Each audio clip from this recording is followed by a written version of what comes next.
말씀은 요한계시록 16장 17절부터 20절입니다. 요한계시록 16장 17절에서 20절입니다. 제가 봉독하겠습니다. 일곱째가 그 대접을 공기 가운데 쏟음에 큰 음성이 성전에서 보좌로부터 나와서 가로되 되었다 하니 번개와 음성들과 내성이 있고 또 지진이 있어 어찌 큰지 사람이 땅에 있어 오므로 이같이 큰 지진이 없었더라. 큰 성이 세 갈래로 갈라지고 만국의 성들도 무너지니 큰 성 바벨론이 하나님 앞에 기억하신 바 되어 그의 맹렬한 진노의 포도주 잔을 받음에 각 섬도 없어지고 산악도 간데 없더라. 또 중수가 1달란트나 되는 큰 우박이 하늘로부터 사람들에게 내림에 사람들이 그 박죄로 인하여 하나님을 회방하니 그 재앙이 심히 크미러라. 아멘. 우리가 계속해서 요한계시록의 화 시리즈를 살펴보았고요. 오늘은 계시록의 화 시리즈를 이제 마무리하도록 하겠습니다. 이제 요한계시록도 이제 거의 끝나간다.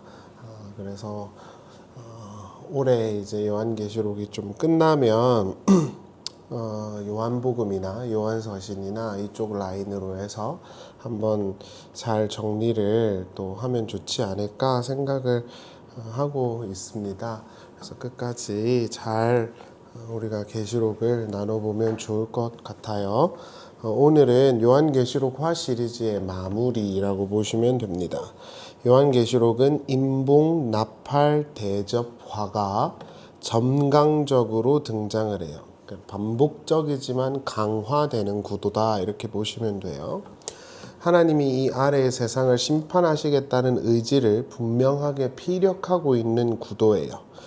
그리고 오늘은 마지막 화인 대접 재앙의 피날레 장면입니다. 큰 구조는 분명해요. 큰 성 바벨론은 멸망당한다 입니다. 성경의 선언들 중에 가장 명료한 것 중 하나는 하나님 없는 세상이 반드시 멸망할 것이다 라는 거예요.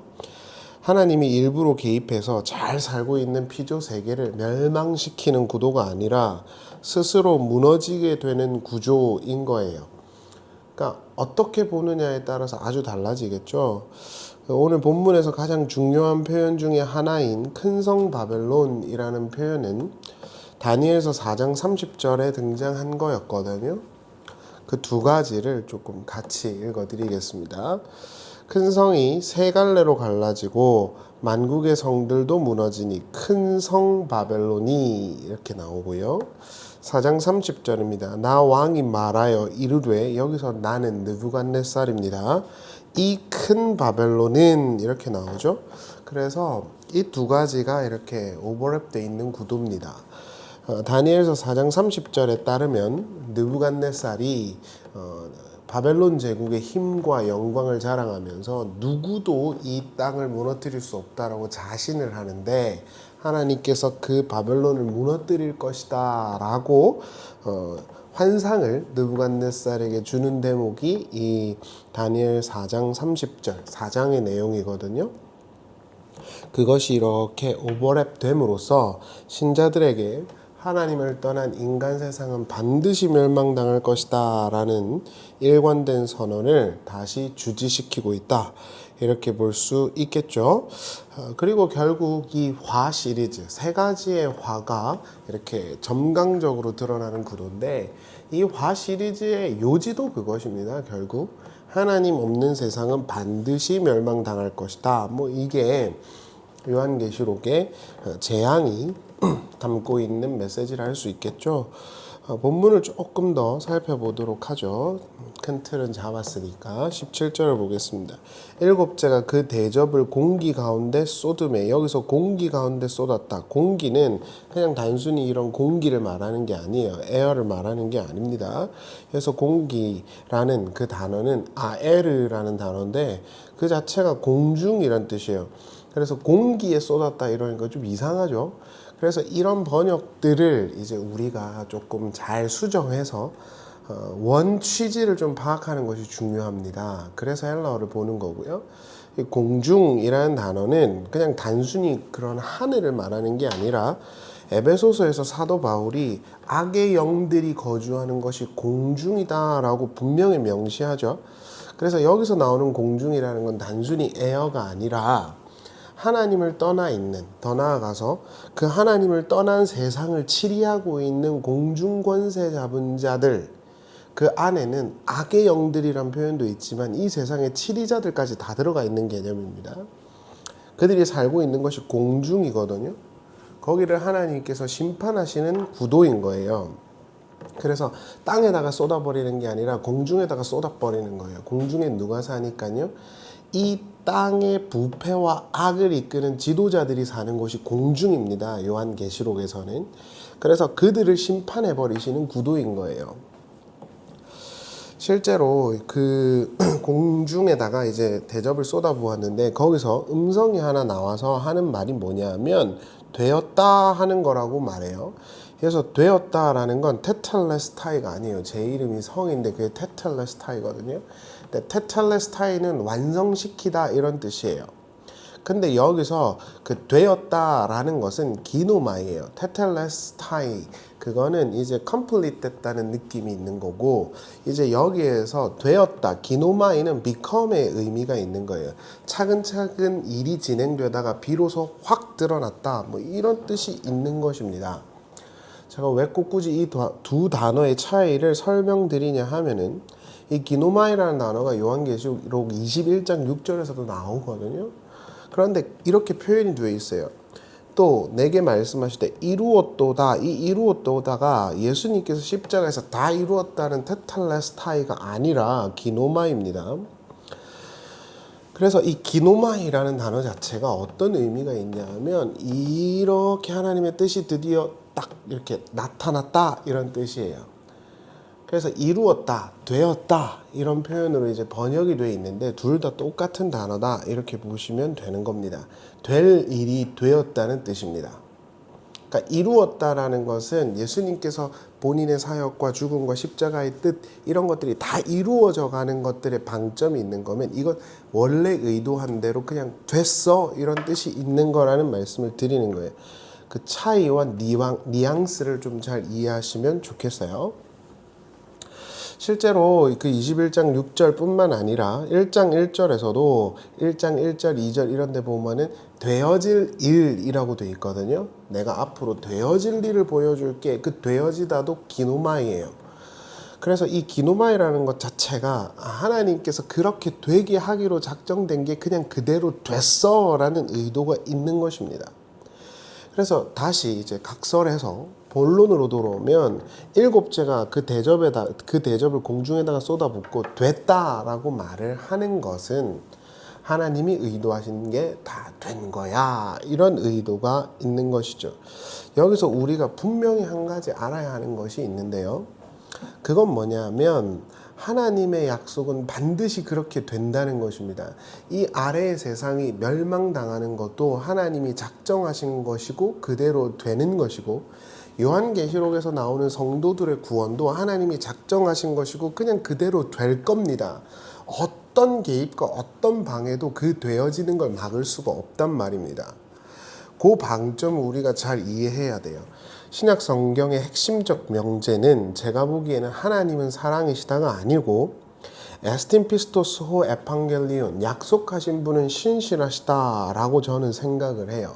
그게 훨씬 더 저는 중요하다고 생각을 합니다. 하나님 아버지께서 약속하신 걸 그대로 이루시는 분, 그래서 믿을 만한 분, 에스틴 피스토스 호 에판겔리온, 요 명제가 여기서도 분명히 드러난다는 거죠. 세상이 그냥 심판당해서 아이고 꽃이다가 아니라 그렇게 하나님의 뜻이 이루어져, 그리고 하나님의 그 뜻이 이루어져서 너희에게 그게 현실로 되어질 거야 이런 의도가 여기 와 있다 이렇게 볼 수 있겠죠. 18절을 보겠습니다. 번개와 음성들과 내성이 있고 또 지진이 있어 어찌 큰지 사람이 땅에 있어 오므로 이같이 큰 지진이 없었더라. 여기서 보면 번개, 음성, 뇌성, 지진은 전부 다 요한계시록에서 심판을 설명할 때 쓰는 관용 표현이에요. 덧붙여 출애굽기 19장 16절에 보면 하나님이 시내산에서 강림하실 때 형용되던 관용 표현이기도 합니다.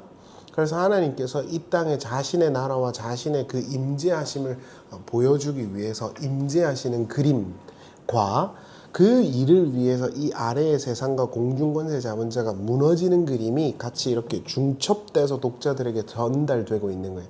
하나님이 오신다는 건 이 아래의 지도자들이 물러간다는 걸 의미하는 것이죠. 또한 여기서 큰 지진이 없었다라는 표현은 다니엘서 12장 1절을 떠올리게 하지요. 모든 묵시문학에서 하나님 아버지께서 이 땅에 하나님 나라를 이루시고 완성시키기 위해서 반드시 큰 대재앙이 올 거라고 예언을 모두 다 입을 모아 하고 있거든요. 그러한 어떤 심상들이 여기 다 들어와 있는 거죠. 그래서 지진이 있었는데 한 번도 없었던 큰 지진이야 라는 뉘앙스의 서술이 있는 것입니다. 독자들은 그걸 보면서 하나님이 마침내 하나님의 나라를 완성하셨구나 라고 또는 하실 것이구나 라고 확신할 수 있었겠죠.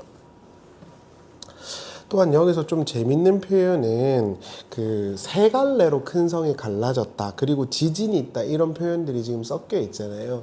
그러니까 이런 표현들은 다 우리가 구약 성경에서 묵시문학에서 찾아올 수 있는 것이거든요. 아까도 전술했지만 다니엘서 12장에서도 나오지만 그런 심상들은 학계나 스가랴서에서도 자주 나오는 거예요. 지진이 와서 큰 성읍들이 무너지고 황폐케 되는 그림들은 묵시문학에서 하나님의 심판과 덧붙여 하나님의 임재를 설명할 때 쓰던 레토릭 같은 표현들이다. 그걸 요한계시록이 그대로 갖다 썼다 이렇게 보시면 됩니다. 그래서 지진을 보면서 하나님이 오실 건가 봐 이런 뉘앙스로 우리가 접근할 것이 아니라 하나님 아버지께서 하나님의 임재하심과 하나님의 최종적 나라를 주시기 위해서 반드시 이 땅에 오실 것이다 라는 그림에 우리가 조금 더 포커스온을 해줘야 돼요. 그러니까 지진이 일어날 때마다 주님이 오실 건가 봐 이게 중요한 게 아니란 말씀을 드리는 거예요. 하나님은 반드시 약속하셨던 것처럼 임재하실 것이고 그 백성들에게 자신의 나라를 허락하실 것이다 라는 구도가 언약적 구도가 분명하게 드러나고 있는 것이다 이렇게 볼 수 있겠죠.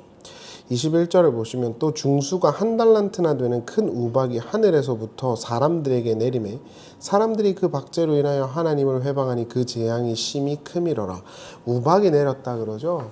그래서 이 우박이라는 건 우리가 알고 있지만 10가지 재앙에서도 나온 것이지 않습니까?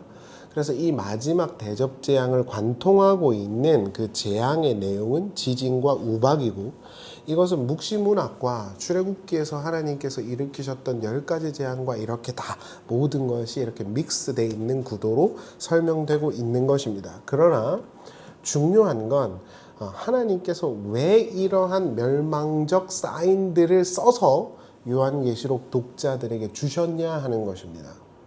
그러니까 세상이 멸망당할 거야 라는 말을 하고 싶은 것에 그 방점이 있다기보다는 하나님께서 구약에서 역사하셨던 그 하나님 그리고 약속하셨던 그 하나님이 반드시 이루어 주실 거야. 그래서 아까도 말씀드렸지만 되었다, 기노마이 그렇게 될 거야 라는 의미가 훨씬 더 강하다는 것이죠. 그러니까 그 신실하신 하나님을 믿어라. 이게 요한계시록이 지금 이러한 재앙적 단어들을 통해서 쓰고자 하는 내용인 것입니다. 이 아래의 세상은 멸망의 바다로 빠지고 있습니다. 하나님을 떠난 가인이 처음으로 만든 것이 자기 이름의 성이었죠. 그 성도 무너질 것입니다. 하나님 아버지의 심판 앞에서 살아남을 수 있는 인간적 제도나 성이나 도피성은 없어요. 오직 하나님이란 그 하늘의 성이 내려와 신자들을 둘러싸서 그들과 영원히 살 것이기 때문에 하나님이라는 성으로 도피를 해야 되는 것이지 이 땅에 하나님이 아닌 어떤 것으로 쌓아놓은 성과 제방과 도피처도 다 무너지게 될 것입니다. 그래서 요한계시록 독자들에게 요한계시록은 하나님이라는 성, 하나님이라는 요새 안에 너네가 들어가 있어야 안전한 거지 이 땅에 그 어떤 것도 너를 보호해 줄 수 없어 라는 그러한 구도들을 계속해서 반복적으로 설명하고 있는 것입니다. 하나님께서 큰 성 바벨론을 멸망시키시는 것은 전술했지만 단순히 분노에 기인한 것이 아니라 약속 때문이에요. 그래서 기노마이 되었다라는 표현을 요한계시록이 적절하게 썼고 있는 것이죠. 하나님의 심판으로 인해 세상이 멸망당한다는 건 세상 사람들에게는 횡액이지만 하나님 나라에 소속된 그 백성들에게는 횡재가 됩니다. 그리고 그건 선언적 추론이 아니라 역사 속에서 계속해서 반복돼서 증거되었던 현상이죠. 그리고 하나님은 그 약속과 선언처럼 이 아래의 세상이 멸망하게 될 것이며 하나님의 도성이 올 것이라는 구도로 계속해서 재앙 시리즈의 내용들을 통해서 그 내용을 전달하고 있는 것입니다. 전술했지만 성경에서 가장 중요한 명제는 에스틴 피스토스 호 에판겔리온, 약속하신 분은 신실하시다 이거든요. 그래서 우리가 재앙에 관한 이 내용들을 보면서 이 땅에 뭔 재앙이 왔는데 종말의 때가 가까웠나 봐. 이거는 성경에서 말한 재앙인가 봐. 이런 식으로 접근하면 안 돼요. 그런 뉴스들을 보면서 하나님 떠난 세상은 이렇게 몰락하는구나 라고 이해하는 건 좋은데 거기에 일어나는 사건들에 다 의미를 부여해서 끼워 맞추면 안 된다는 겁니다. 요한계시록에서 재앙이나 심판이라는 심상을 쓰는 이유는 하나님 아버지가 약속하셨던 그 내용이 이루어져 가고 있다는 걸 증명하기 위함이지 그 자체를 강조하기 위한 게 아니거든요. 요한계시록은 하나님을 떠난 이 아래의 세상은 멸망당할 뿐 아니라 그리고 그렇게 무너지는 것이 하나님의 약속이라고 단언을 하고 있어요. 그러나 성도들은 그러한 현실들을 못 보고 있었죠. 그러니까 쉽게 말하면 하나님은 분명히 아래의 세상이 멸망할 거라 그랬는데 로마는 여전히 건재했고 세상 제국은 여전히 건재했단 말입니다. 이때까지만 해도. 그러니까 당연히 믿음이 흔들리고 그 약속에 대한 의심이 생기겠죠. 진짜 하나님 살아있는 거야? 왜 이래? 좀 약간 픽셔널하게 바꾸면 노아가 하나님께서 이 땅을 멸망시킬 거라고 예언을 에녹에게 해놔서 노아가 그 예언대로 가문에서 흘러오는 예언대로 또 하나님의 깨닫게 하심을 통해서 방주를 짓는데 하늘에서 비 한 봉을 안 내려. 그때는 비가 없었거든요. 그러면 이 사람이 봤을 때 얼마나 사람들은 너무너무 잘 살고 있어요. 근데 노아는 뭐 하고 있습니까? 100년 동안 7, 80년, 100년 이렇게 그냥 올라가가지고 멸망이 올 거라고 이 세상은 무너질 거라고 방주 쌓고 있는 거예요. 그러니까 얼마나 웃깁니까? 그림으로 보면은 이거 무슨 마른 하늘에 비가 내린다는 거야? 웃기는 소리 하고 있네. 세상 사람들이 다 미쳤다 그러지 않았겠어요? 픽셔널적으로 생각해 보면. 요한계시록도 마찬가지입니다. 계시록 당시의 성도들은 로마의 그 화려한 철옹성, 지나갈 때마다 가이사의 그 어떤 신당들을 보고 화려한 신상들을 보고 그랬을 텐데 어떻게 이게 무너진다는 거야? 그리고 그런 이 세상이 무너질 거니까 하나님의 도성만 바라보고 살 거야 하는 그들을 바라보면서 세상 사람들이 저 또라이들 아니야? 이러지 않았겠느냐고요. 근데 요한계시록은 거기다가 세기를 박아버리는 거예요. 반드시 무너질 거라니까 너네 지금 저기가 정말 대단해 보이지만 반드시 무너진다니까 영원한 하나님이라는 도성을 향해 너네 걸어가고 있으면 잘 걸어가고 있는 거니까 세상에서 별 난리를 치더라도 넘어지지 말고 뚜벅뚜벅 잘 가야 된다니까 거기 가면 안 돼. 요한계시록 17장에 다음 시간에 보겠지만 내 백성은 거기 가면 안 돼 그러거든요. 하나님이. 지금도 마찬가지 아닙니까? 포스트 모더니즘 이후로 사람들이 어떤 심판, 형벌, 재앙 이런 것 따위들에 대한 신학적인 어떤 위상이 아주 깎여졌습니다. 지옥 또는 어떤 불심판 이런 거에 대해서는 요즘 많은 이제 신학자들이나 많은 사람들이 어떻게 생각을 하냐 하면은 그거는 중세적인 거, 신학적으로 보냐면 중세에는 그런 게 많았거든요. 또는 오리엔탈적인 거, 동양적인 거 이렇게 생각을 하고 치부를 하는 경우들이 종종 있어요. 무슨 영원한 천국이냐, 무슨 지옥이 어디 있냐, 이 땅에 멸망이 어디 있냐, 하나님은 사랑이시니까 그냥 유야무야 대충 우리가 잘 살면 되지 않냐, 이런 식의 스탠스가 신학자들 안에도 분명히 있습니다.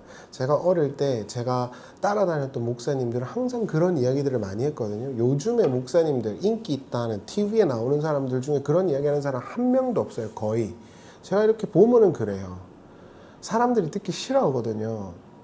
그러나 성경은 분명하게 말합니다. 이 아래의 땅은 멸망할 거다. 영원한 나라가 있다. 요즘에 누가 영원한 나라, 영원한 어떤 영생 이런 거를 말을 합니까?